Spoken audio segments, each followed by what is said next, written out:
কুলফি কার কার পছন্দ। আজ আমরা যতগুলো রেসিপি করব সবই কিন্তু আমাদের পারিবারিক খামারের নিজস্ব প্রোডাকশনের জিনিসগুলো দিয়ে কিন্তু আমাদের ডিনার মেক করা হবে, আর সেগুলো দিয়ে আমাদের ডিনার কমপ্লিট হবে। আশা করি পুরো ভিডিওটি জুড়েই সাথে থাকবেন। আজ আমরা কুলফি বানাবো। হ্যালো এভরিওয়ান, আসসালামু আলাইকুম। কুলফির দুধটাও কিন্তু আমাদের নিজস্ব খামারের দুধ থেকে তৈরি হচ্ছে, আর এখানে অনেক দুধ ছিল, সেগুলো কিন্তু ঘন করা হয়েছে। ছোটবেলায় কত কুলফি খেয়েছি, বাসার সামনে কুলফিওয়ালা আসতো আর আমরা কুলফি কিনে কিনে খেতাম। সেই স্মৃতিটা কিন্তু এখনো মনে পড়ে। তো যাই হোক, কুলফিটা আগে মেক করে ডিপ ফ্রিজ করে রাখা হবে, তারপরে অন্যান্য জিনিস আমরা মেক করব। আর আজকে যা কিছুই মেক করা হচ্ছে সবই কিন্তু আমাদের নিজস্ব খামারের জিনিস দিয়েই আমরা মেক করব।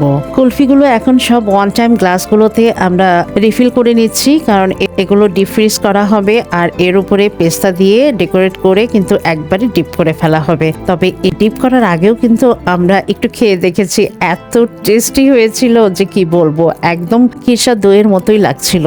এতগুলো কুলফি তৈরি করেছি আর এখানে মোটামুটি 10 কেজি দুধ ছিল। তো সে যাই হোক, কুলফিগুলো জমতেও তো সময় লাগবে, তো এগুলো ট্রে ধরেই আমরা ফ্রিজ করে ফেলবো। আর এরপরে কিন্তু আবারও কিচেনে ঢুকে গিয়েছিলাম, কারণ আমাদের পারিবারিক খামারটিতে কিন্তু প্রায়শই গরু কাটা হয়। তো এবার গরুর নেহেরিগুলো নিয়ে আসা হয়েছে, নেহেরি বা পায়া বা নলা যে যেটাই বলেন, তো সেটা আজকে রান্না হয়েছে। আর সেই রান্নাটা এত চমৎকার হয়েছে, চলেন আপনাদের একটু দেখাই। কুলফিগুলো পেস্তা দেওয়ার পরে কি চমৎকার লাগছে, মনে হচ্ছে এখনই সব খেয়ে ফেলি। আর হ্যাঁ, সেটা দিয়ে কিন্তু আজকে আমাদের ডিনার হবে। তো নেহেরিটা আমার ভাইয়ের বউ রান্না করেছে, কি যে দারুণ টেস্ট হয়েছে তা বলার অপেক্ষা নাই। তো ও নেহেরিটা ডিশ আউট করছিল, পুরো বাড়িটা এত সুন্দর স্মেল হয়ে গিয়েছিল কি বলবো। আমি জানি না ও কি রেসিপিতে তৈরি করেছে, আমিও নেহেরি তৈরি করি, কিন্তু ওর মতো এত টেস্ট সত্যি হয় না। আজকে ডিনারটাই হবে গরুর পায়া এবং হাতে বানানো পরোটা দিয়ে, আর সাথে কিন্তু নিজস্ব খামারের ছাগলের মাংসও থাকবে। আর জাফরান দেওয়া পায়েস তো ছিলই, আর কি লাগে বলেন।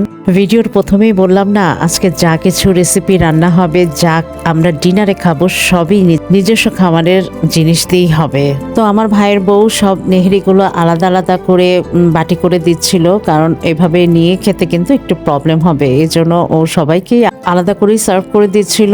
আর সার্ভের আগে নেহেরির উপরে একটু আদা কুচি, লেবু, ধনিয়া পাতা এগুলো স্প্রেড করে দিচ্ছিল। এগুলো দেওয়ার পরে ম্যাজিক্যাল একটা সত্যি চেঞ্জ আসে টেস্টের ক্ষেত্রে।